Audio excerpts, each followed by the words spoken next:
में ये ऑनलाइन प्रसारण हो रहा है, सब जगह देख रहे हैं, भारत में भी देख रहे हैं, विदेशों में देख रहे हैं, लाखों लोग इसके अंदर शामिल हैं।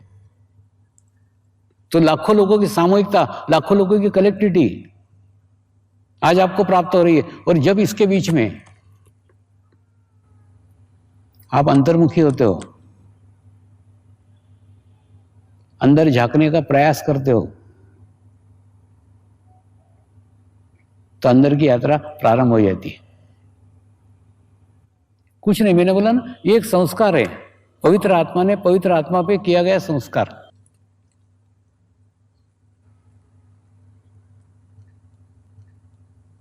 अब कानून की दृष्टि से, प्रशासन की दृष्टि से, व्यवस्था की दृष्टि से इस ध्यान का क्या फायदा है वो बता दो। कलकत्ते में एक सड़क थी, उस सड़क पे 4 घोड़ों की गाड़ी ले जाना मना था, यानी वहां से कोई भी 4 घोड़ों की गाड़ी ले आ नहीं सकता था। लेकिन एक कोई गांव का बेचारा जमींदार था जिसको ये नियम मालूम नहीं था, वो 4 घोड़ों की गाड़ी लेके गया और पकड़ा गया। ट्रैफिक पुलिस ने उसको पकड़ा, उसको भी जेल में डाल दिया और वो घोड़ा गाड़ी को भी जब्त कर लिया। दूसरे दिन कोर्ट के अंदर उसकी पेशी हुई और उसके ऊपर आरोप पत्र पढ़ा गया। उसके पहले उसने अपने एक वकील मित्र को बुलाया, वकील मित्र आया, उसने घोड़ा गाड़ी देखी, उसको देखा, सब देख करके उसको बोला ठीक है, उसको विश्वास दिलाया, कल पक्का मैं तेरे को कोर्ट में छोड़ा दूंगा। दूसरे दिन कोर्ट में उसके ऊपर आरोप पत्र पढ़ा गया कि इस रोड के ऊपर से केवल वाइसराय को परमिशन है 4 घोड़ों की गाड़ी ले आने का, और ये 4 घोड़ों की गाड़ी लेकर गया है, इसने नियम को तोड़ा है, इसलिए ये कानूनी दंड का पात्र है। हमारे जमींदार के वकील ने जज साहब को रिक्वेस्ट की, आपसे एक प्रार्थना है, आपसे एक रिक्वेस्ट है, घोड़ा गाड़ी को कोर्ट में पेश करने की अनुमति दी जाए। तो अनुमति दी गई, घोड़ा गाड़ी कोर्ट में पेश की गई और उसने जज साहब को रिक्वेस्ट की, आप कृपया कुर्सी छोड़ करके थोड़ा नीचे आइए, नीचे बैठ करके देखिए, ये 4 घोड़े नहीं, 2 घोड़े और 2 घोड़ियां हैं, तो कहाँ नियम तोड़ा है। तो जज ने नीचे झुक करके देखा, सचमुच 2 घोड़ियां थी और 2 घोड़े थे। तो उसने उस आरोपी को छोड़ा दिया और उसके बाद में अपने नियम में चेंज किया कि यहां से घोड़े और घोड़ियों की गाड़ी ले आना मना है, और जमींदार छूट गया। ये कहानी नहीं, ये हमारे कानून की स्थिति है। पहली बात तो क्या है, कानून बूढ़ा होता है।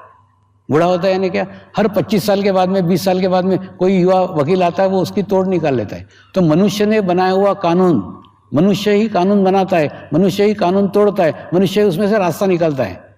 तो मनुष्य ने बनाया हुआ कानून मनुष्य को कभी भी सुधार नहीं सकता। आपको सुधार सकते हो केवल आप। अगर आप चाहें कि मेरे को कानून नहीं तोड़ने का है तो नहीं तोड़ने का। तो अगर आपके ऊपर आपके आत्मा का नियंत्रण हो जाए, आपको अगर ज्ञान हो जाए कि ये कानून मेरे को नहीं तोड़ने का है, फिर आप एकदम सेफ हो। अन्यथा कोई भी कानून तोड़ेगा, उसमें से रास्ता निकालेगा, उसके बाद में उसमें बच जाएगा। इसलिए आप कितने भी कानून बना लो, 20-25 साल के बाद में वो बूढ़े हो जाते हैं। बूढ़े हो जाते हैं मतलब क्या, और दूसरा ज्ञान में भी कितना अंतर है, खूब जमीन आसमान का अंतर। मेरे ही साधक मैजिस्ट्रेट है, जज, वो बोलते स्वामी हमको तो एसएमएस करना नहीं आता। अब मैजिस्ट्रेट को एसएमएस करना नहीं आता और अपराधी कंप्यूटर से और मोबाइल से कितने सारे धंधे कर लेता है, यानी अपराधी ज्ञानी। तो जब इतना बुद्धि में तफावत हो रहा है तो कैसे कानून से हो सकता है। इसके लिए ध्यान की आवश्यकता है। कानूनी व्यवस्था समाज सुधार के लिए पर्याप्त नहीं है। आवश्यकता है उसको आत्मचेतना जागृत करने की। वो स्वयं इच्छा करे कि मेरे को कानून नहीं तोड़ने का तो नहीं तोड़ेगा। तो अगर ध्यान करेंगे, अगर मेडिटेशंस करेंगे, तो आपका आपके ऊपर ही नियंत्रण होगा। और फिर क्या करना चाहिए, क्या नहीं करना चाहिए, इसका ज्ञान आपको ही आपके भीतर से होगा। दूसरा जैसे होता है कि नहीं, आप शॉर्ट हैंड सीखने के लिए जाते हो, फिर जब वहां जाके मालूम पड़ता है कि आपको इंग्लिश ही नहीं आती, तो वो टीचर शॉर्ट हैंड बाजू में रख के पहले आपको इंग्लिश सिखाता है और बाद में शॉर्ट हैंड सीखते हैं। ठीक उसी प्रकार से ध्यान थोड़ी दूर की बात है। देखो आपको कुछ नहीं करने का है, आपको रोज आकर के यहाँ बैठने का है। मैं क्रमबद्ध तरीके से, लयबद्ध तरीके से धीरे धीरे धीरे धीरे धीरे धीरे आपको उस मुकाम तक पहुंचाऊंगा, उस स्थान तक पहुंचाऊंगा जहां ध्यान खुद ब खुद लग जाएगा।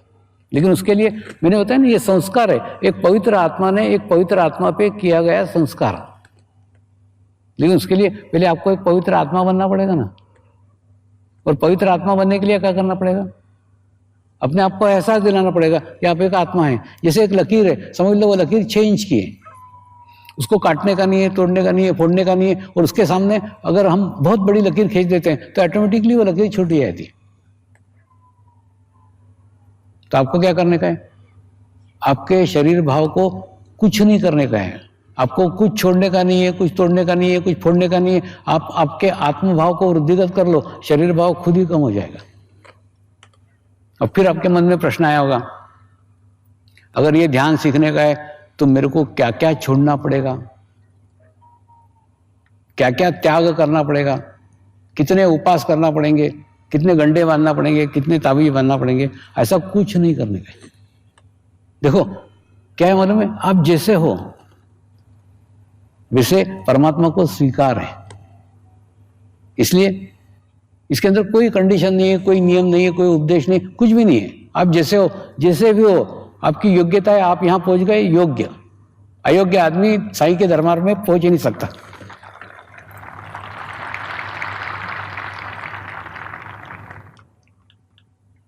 अगर मैं कहूं कि जो लोग बीड़ी पीते हैं वो उठ के यहां से चले जाएं, तो 10% लोग उठ के चले जाएंगे। फिर मैं बोलूंगा जो लोग ड्रिंक करते हैं वो लोग उठ के चले जाएं और 15% उठ के चले जाएंगे, बचे 75%। फिर मैं बोलता हूं जो नॉनवेज खाते हैं वो उठ के चले जाएं और 25% उठ के चले जाएंगे। फिर मैं बोलूंगा जो झूठ बोल के उठ के चले जाएं, पूरा मैदान खाली हो जाएगा, कोई रहेगा ही नहीं यहाँ पे। जब यहाँ कोई रहेगा ही नहीं तो किसको सुनाऊंगा? दारू पीते हो दारू पियो, बीड़ी पीते हो बीड़ी पियो, नॉनवेज खाते हो नॉनवेज खाओ। तुम जो दो धंधे गंदे करते हो सब धंधे मस्त मजे में करो, कोई रोक टोक नहीं है। वो सब करते हुए मैं आपके जीवन में केवल ध्यान को जोड़ने के लिए आया हूं। आपकी दारू छुड़ाने को नहीं आया, आपकी बीड़ी छुड़ाने को नहीं आया, आपके कोई गलत धंधे छुड़ाने को नहीं। सब धंधे करो, सब धंधों के साथ में परमात्मा को जोड़ लो। जैसे आपके भीतर का परमात्मा जागृत हो जाएगा तो आपको ही ज्ञान हो जाएगा कौन सी चीज अच्छी है और कौन सी चीज बुरी है। तो बाहर से मैंने बोला ना, इसके अंदर उपदेश है ही नहीं। उपदेश देकर के तो खूब रिजल्ट देख लिए ना, इतने सारे उपदेश लोगों ने दिए, क्या फर्क पड़ा? कुछ नहीं हुआ। इसलिए उपदेश का प्रकार ही नहीं है। क्या होता है मालूम है? उपदेश का प्रकार कैसा है कि मतलब ये करो, ये मत करो, ये करो, ये मत करो, ऐसा करते करते करते करते करते करते आपके भीतर के आत्मा को जागृत करने की सारी उपासना पद्धतियां हैं। लेकिन वो समयावधि इतना बड़ा है, उसके अंदर हमारी उम्र ही चली जाती है, हम मर जाते हैं, लेकिन आत्मा जागृत नहीं होती। समर्पण संस्कार विधि के अंदर ऐसा कुछ भी नहीं है, सीधा डायरेक्ट आपका दिया जला दिया जाता है। और दिया जलाने के बाद में आपके कांच पे कौन से दाग हैं सबसे पहले आपको ही वो नजर आते हैं, क्योंकि वो पाप आपके हैं, गलतियां आपकी है, दोष आपके हैं। वो जितने करीब आपके हैं, जितने पास आपके हैं, उतने किसी के भी नहीं। तो आपके दोष, आपकी गलतियां सर्वप्रथम आपको ही दिखेंगी। ध्यान की पहली पादान, ध्यान की पहली प्रगति अगर आपकी होती है जीवन में, तो प्रगति का यह है कि आपको आपके दोष दिखना प्रारंभ हो जाएंगे, क्योंकि आपके दोष आपके सबसे करीब के हैं, सबके पास के हैं। तो इसलिए मैं कुछ भी नहीं करूंगा, क्या करने का है क्या नहीं करना, कुछ नहीं करने का है। आपको सिर्फ आकर के बैठने का है, बस धीरे धीरे धीरे धीरे एक एक चेंज आएगा। दूसरा, इसके अंदर एकदम सिंपल मंत्र है, सादा मंत्र है। इस मंत्र के माध्यम से हम ध्यान करेंगे, आज भी करेंगे, रोज धीरे धीरे धीरे धीरे हम हमारा टाइमिंग बढ़ाएंगे। कुछ नहीं, मैं जब छोटा था ना, 5 साल का था, ये मेरे को ही नहीं, आप छोटे से 4-5 साल के बच्चे को पूछो तो वो ऐसी ऐसी बातें बताएगा, ऐसे ऐसे अनुभव बताएगा जो अनुभव उसके जीवन में आए भी नहीं। जैसे एक आधा बच्चा है, वो पूर्व जन्म में कभी पानी के कारण उसकी मृत्यु हुई होगी ना, तो वो पानी से डरेगा, जबकि पानी से उसका इस बार का कोई अनुभव नहीं है। तो छोटे 4-5 साल के बच्चे तक पूर्व जन्म के संस्कार, पूर्व जन्म के इफेक्ट, पूर्व जन्म के प्रभाव रहते हैं, उसको पता लगता है। तो 5 साल का था तब से मेरे अंदर ये चलता था, मैं एक पवित्र आत्मा हूं, मैं एक शुद्ध आत्मा हूं, माने मैं सामान्य मनुष्य नहीं हूं, एक पवित्र आत्मा शुद्ध, इसका एहसास सदैव होता रहा। और वही एहसास को मंत्र का रूप दे दिया गया। तो अभी क्या मालूम, एकदम सिंपल शब्द है, कोई इसमें कोई छुपा हुआ ये नहीं है, मैं एक पवित्र आत्मा हूं, मैं एक शुद्ध आत्मा हूं। सिंपल शब्द, सिंपल शब्द है, लेकिन उसके पीछे मेरी 65 साल की साधना है, उसके पीछे लाखों लोगों की कलेक्टिविटी है, लाखों लोग विश्व के अलग अलग जाति के, अलग अलग धर्म के, अलग अलग देश के, अलग अलग भाषा के, सभी इसी पद्धति से ध्यान करते हैं।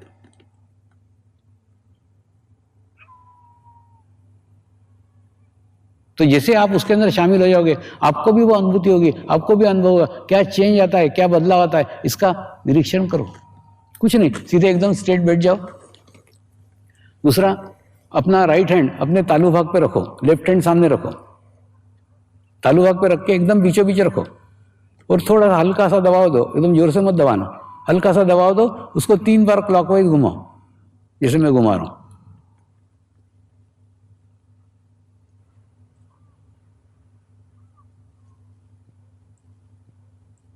और अभी आंखें बंद कर लो और हाथ को धीरे धीरे धीरे धीरे नीचे ले आओ।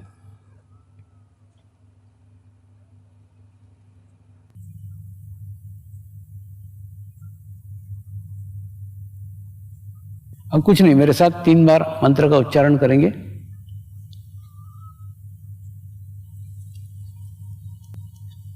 मैं एक पवित्र आत्मा हूं,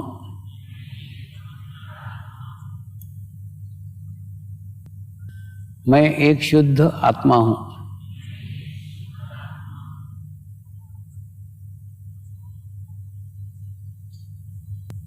मैं एक पवित्र आत्मा हूं,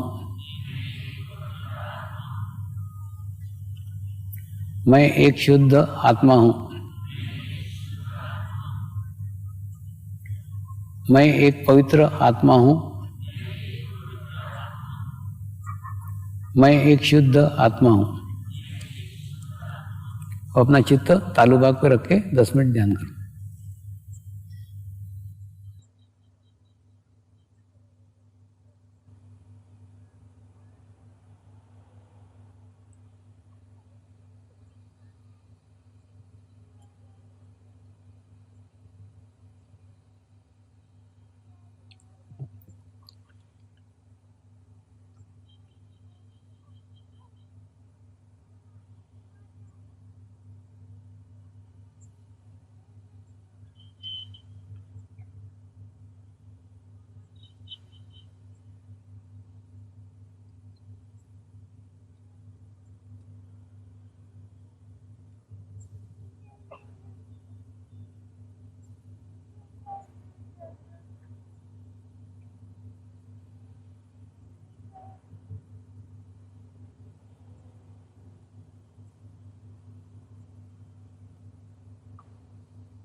नमस्कार।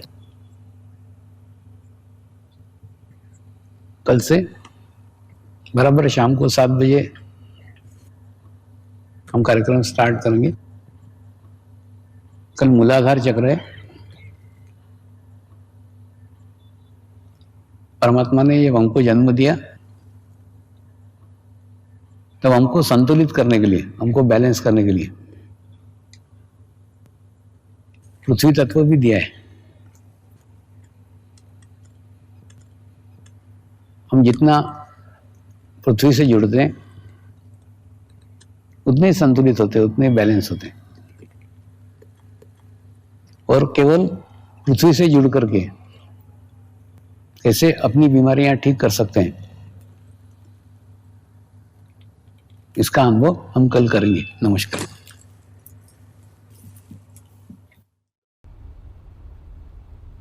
आए हुए सभी साईं भक्तों को मेरा नमस्कार।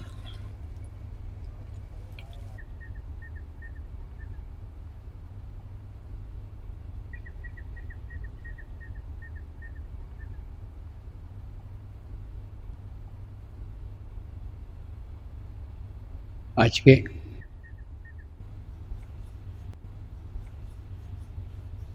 कार्यक्रम की शुरुआत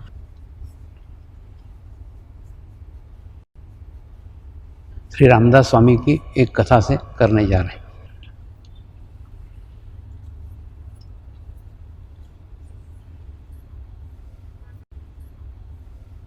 महाराष्ट्र में श्री रामदास स्वामी नामक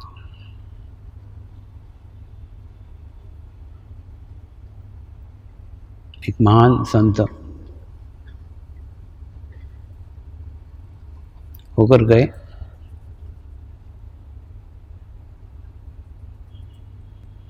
उन्होंने अपने जीवन काल में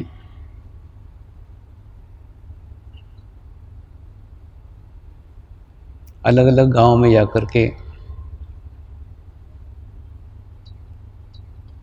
अलग अलग स्थानों में जाकर के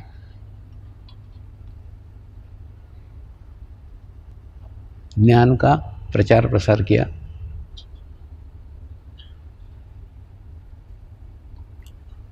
अनुभूति का प्रचार प्रसार किया।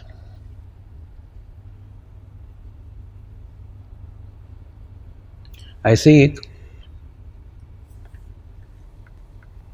हनुमान मंदिर में एक पहाड़ी के ऊपर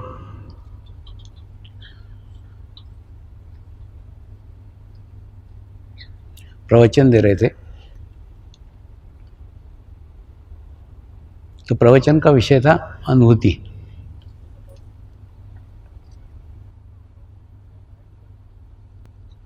और आत्म अनुभूति का विषय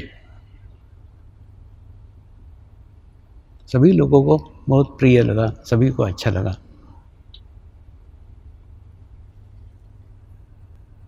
प्रवचन के पश्चात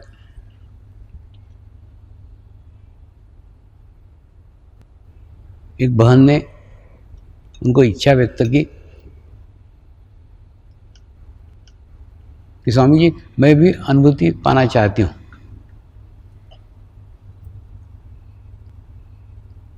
आपने जिस अनुभूति की बात की,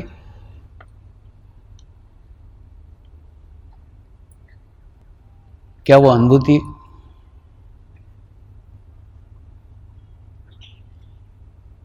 आप मुझे करा सकते हैं? रामदास स्वामी ने मुस्कुराते हुए जवाब दिया, हाँ, अवश्य करा सकता हूं।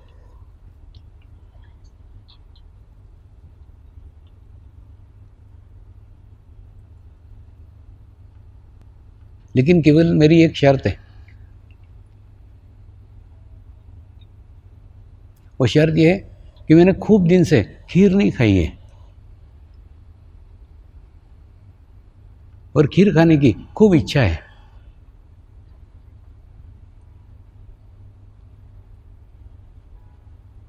तुम मुझे खीर खिला दो, मैं तुमको अनुभूति करा दूंगा।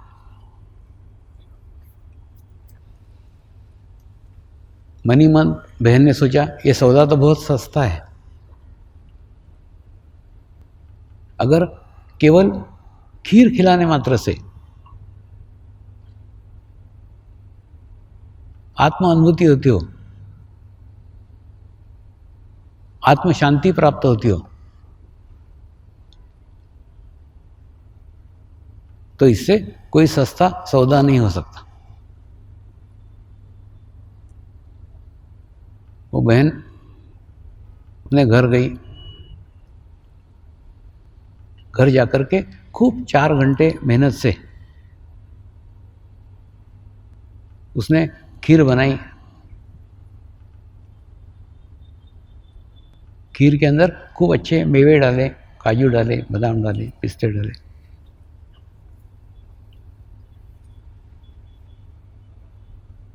और खूब मेहनत करके खूब भाव के साथ खीर स्वामी जी को अर्पण करने के लिए लेके आई। ये मंदिर एक पहाड़ के ऊपर था। पहाड़ के ऊपर से स्वामी जी ने उसको देख लिया कि वो अपनी ओर आ रही है। वो थोड़े नीचे गए और पास में एक नाला बह रहा था।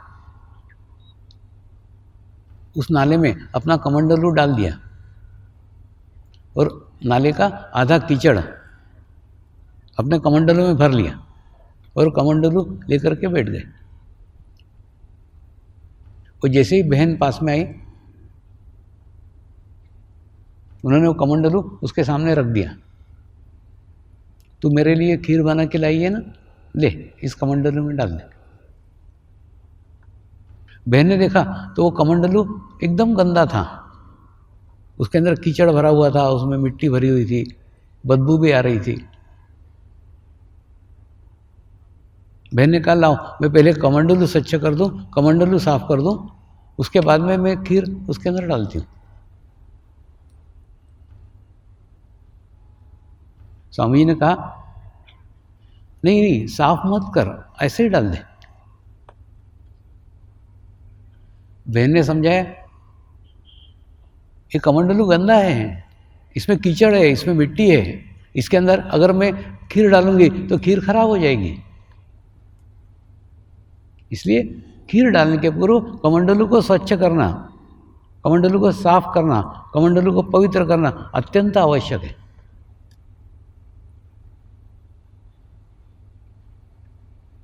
स्वामी जी ने कहा नहीं नहीं उसको वो गंदे कमंडलों में डाल, तू मेरे लिए लाई है ना, मैं जैसा कह रहा हूँ वैसा करना, कमंडलों में डाल, ऐसे ही गंदे कमंडलों में डाल।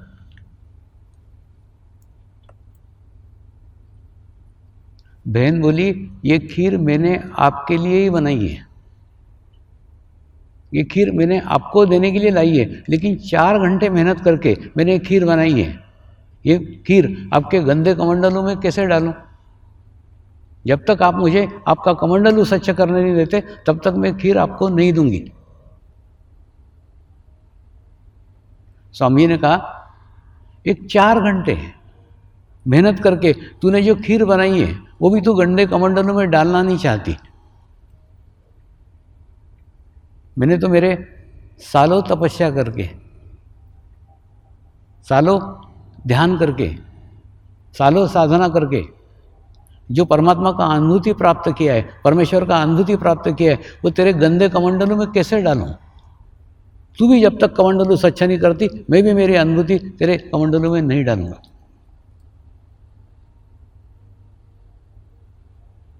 आज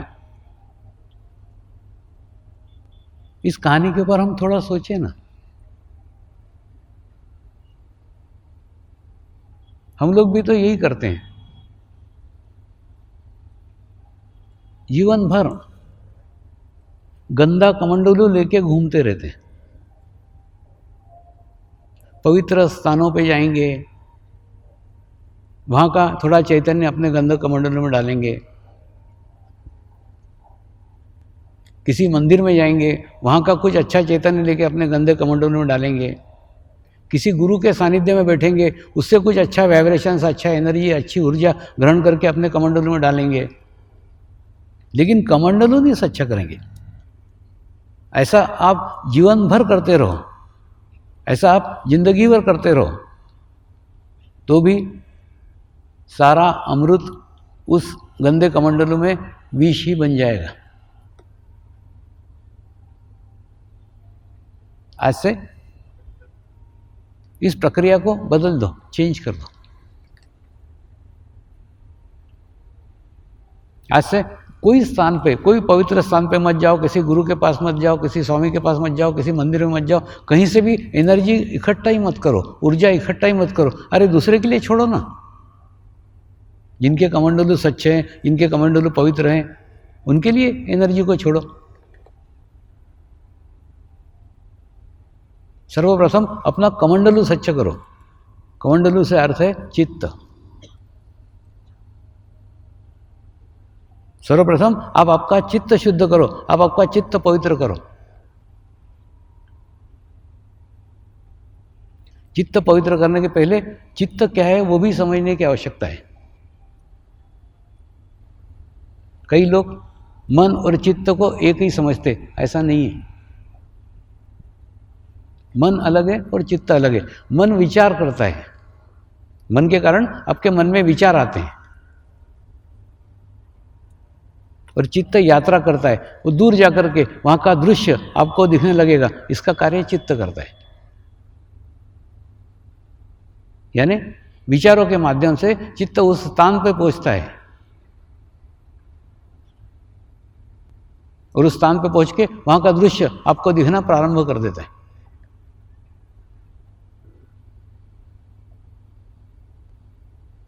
दूसरा, जब तक हम हमारा चित्त रूपी कमंडलू स्वच्छ नहीं करते, तब तक हम दुनिया का कितना भी अमृत इकट्ठा कर ले, कितनी भी अच्छी ऊर्जा एकत्र कर दे, सब हमारे गंदे कमंडलों में गंदी ही हो जाएगी। तो आवश्यकता है सर्वप्रथम आपको आपका कमंडलू स्वच्छ करने की। आप कल्पना करो ना कि आप एक गंदे पानी की बोतल हो, ये पूरी बोतल गंदे पानी से भरी हुई है। उस गंदे पानी के बोतल को लेकर के आप किसी मंदिर में जाते हो, थोड़ा सा झुकते हो, वहाँ पे एक दो बूंद वहाँ पे छलकाते हो, तो होता है थोड़ा आराम मिलता है। एक दो बूंद गंदा पानी निकल गया तो आराम मिलता है, अच्छा लगता है। फिर दूसरे किसी पवित्र स्थान पे जाते हो, वहाँ पे थोड़ा सा झुकते हो, दो चार बूंदे अपनी गिरा देते हो, वहाँ पे भी जाके अच्छा लगता है। फिर किसी गुरु के पास में जाते हो, उसके सामने थोड़ा सा झुकते हो, दो चार बूंदे वहाँ भी टपका देते हो। अरे बाबा, ये दो चार बूंदे टपकाने से काम नहीं चलेगा, अक्की बोतल भरी हुई है अंदर। उस बोतल को पूर्ण खाली करना पड़ेगा, पूर्ण रिक्त करना पड़ेगा, पूर्ण समर्पित करना पड़ेगा। पूर्ण ऐसे उल्टी, ऐसे ही जहाँ पे जाके आप उल्टी करोगे पूरा गंदा पानी आपके अंदर का सारा बाहर निकल जाएगा। और जब गंदा पानी बाहर निकल जाएगा ना, तो शुद्ध पवित्र एनर्जी को, ऊर्जा को कहना नहीं पड़ेगा भीतर आ जा, भीतर आ जा, भीतर आ जा। नहीं, जिस प्रकार से हवा ऑटोमेटिकली अंदर आ जाती है, हवा को बुलाना नहीं पड़ता। जैसे आपकी गंदी बोतल खाली हो गई, ऑटोमेटिकली हवा भर गई, ठीक उसी प्रकार से जिस दिन आपका चित्त रूपी कमंडलू पूर्ण शुद्ध हो जाएगा, पूर्ण पवित्र हो जाएगा, परमात्मा आपके भीतर ही प्रकट हो जाएगा।